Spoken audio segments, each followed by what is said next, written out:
Welcome to Tano Tastes, a short form video series where we review Japanese Shochu and Awamori.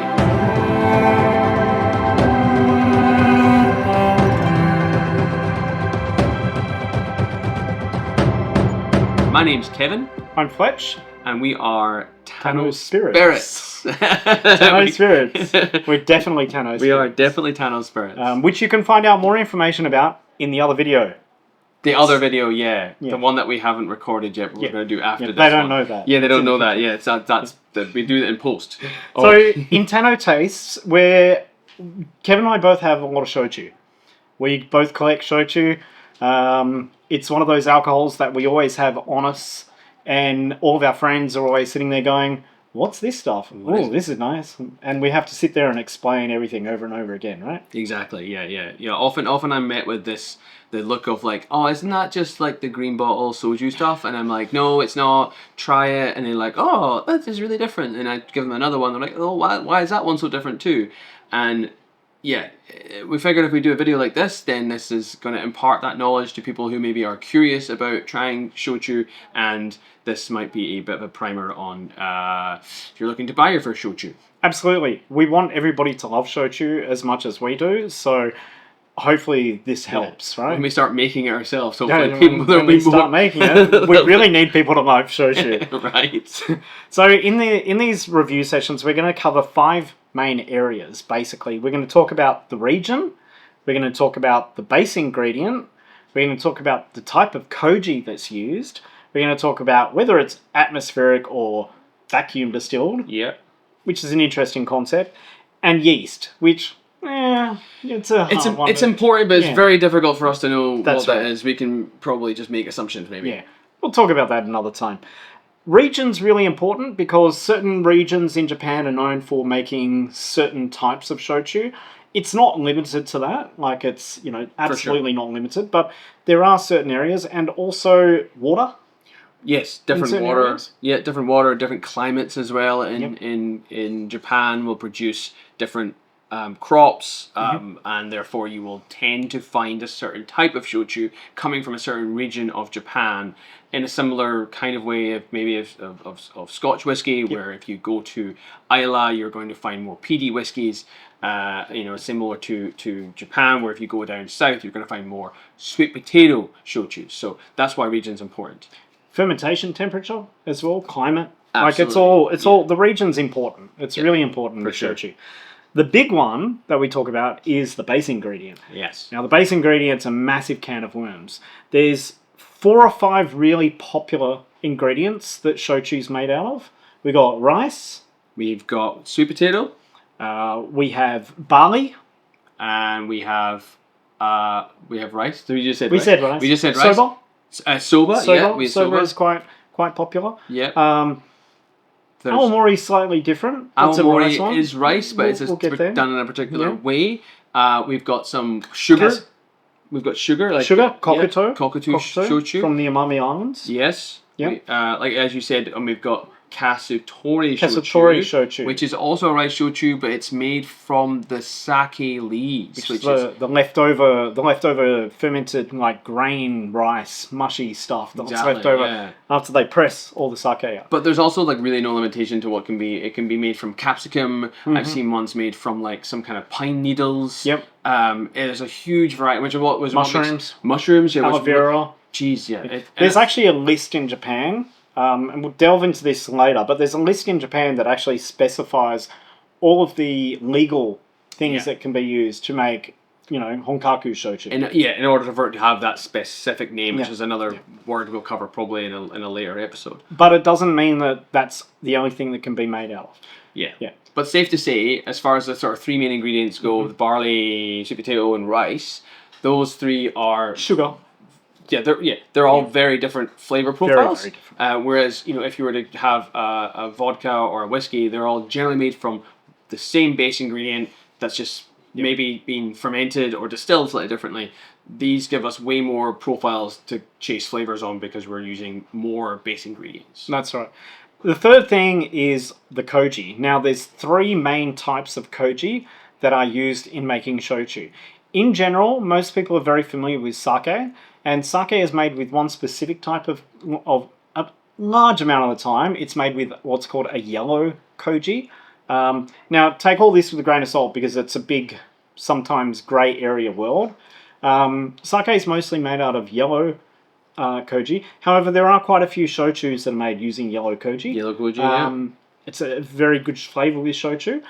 Then you have what's called, now the very original one, which they isolated back in the early 1901, like 1910s, that first, they kind of isolated black koji. Oh, right, okay. Yeah, what's called black koji. And they actually found this in Okinawa, and it's kind of the mother of all koji, right? So then they went on and they found white koji, which was like an albino version of black koji.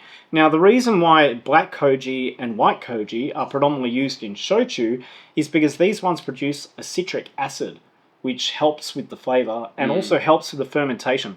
Black koji more than white koji. Black koji has more citric acid, white koji has a little less. Yeah, so you'll find black kojis in hotter environments and that. Koji is very, very important.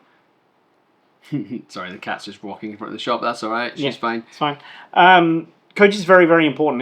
It's a huge part of the flavour profile of shochu. Yeah, like, I mean, obviously getting into the maybe in koji in a future episode, but as in short, koji is effectively a mold.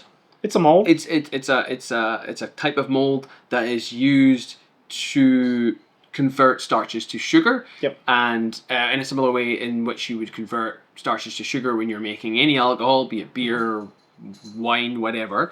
But it just produces a very unique flavor profile that you don't get in your traditional alcohol. And we have a whole varieties.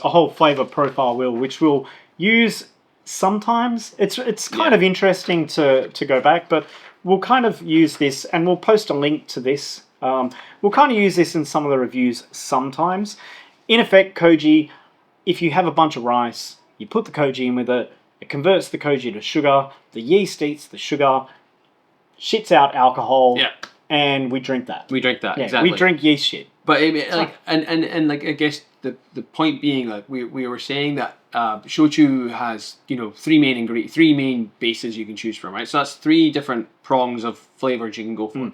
Then you add in 3 other koji varieties. Now suddenly you've expanded your flavor profile even more. Whereas if you're again making something like whiskey, you really only have one base ingredient, barley, and one type of you don't use koji, so you're relying entirely on the yeast, which we'll get to yeast in a second, but that obviously just gives us so much more to play with when we're chasing this particular type of flavor. Exactly. Which is really cool and really interesting.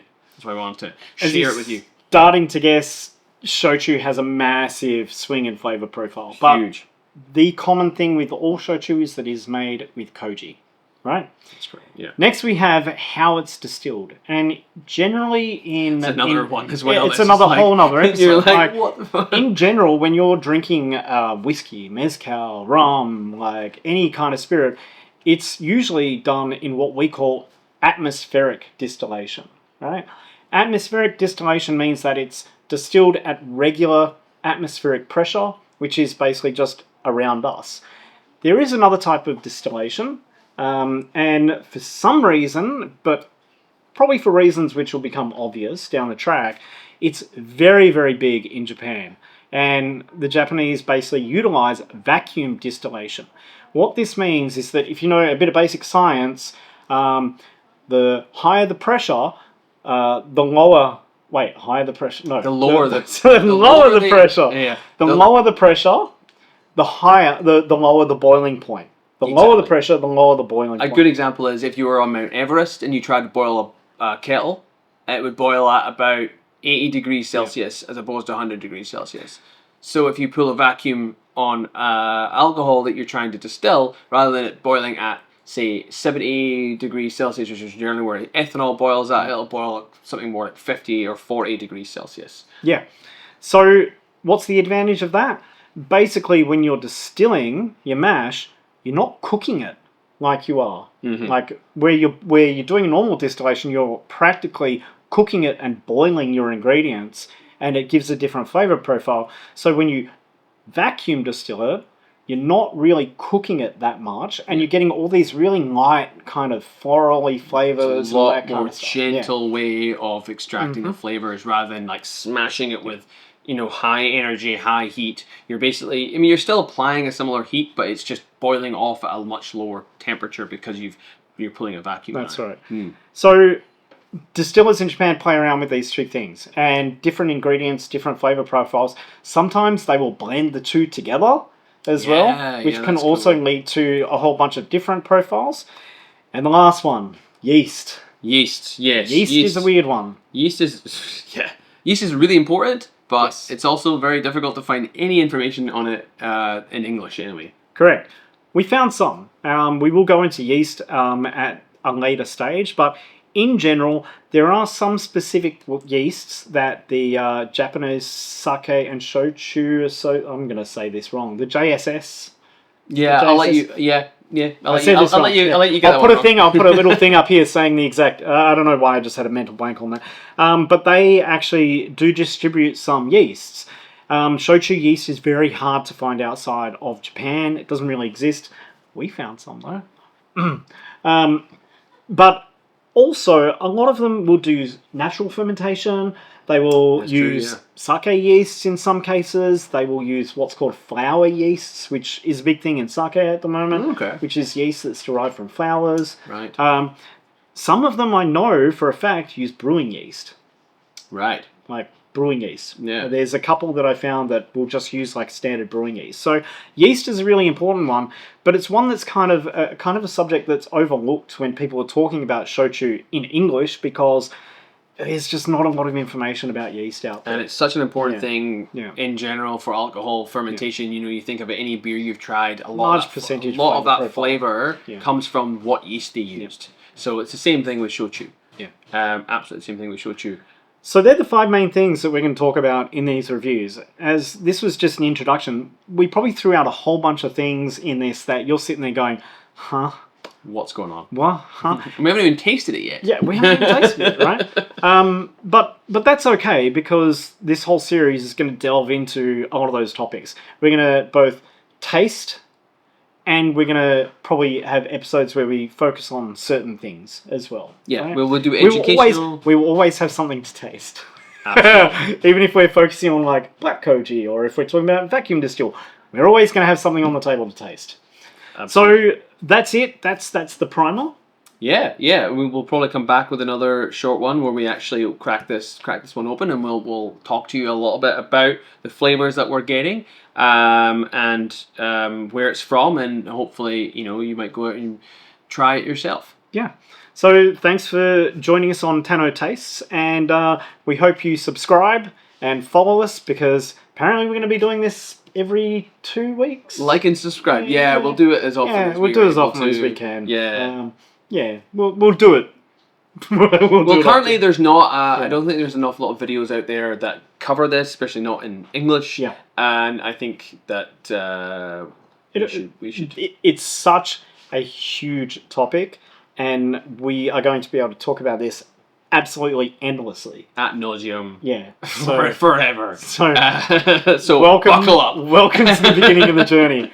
I'm Fletch. I'm Kevin. And thank you for joining us, and we'll see you next episode.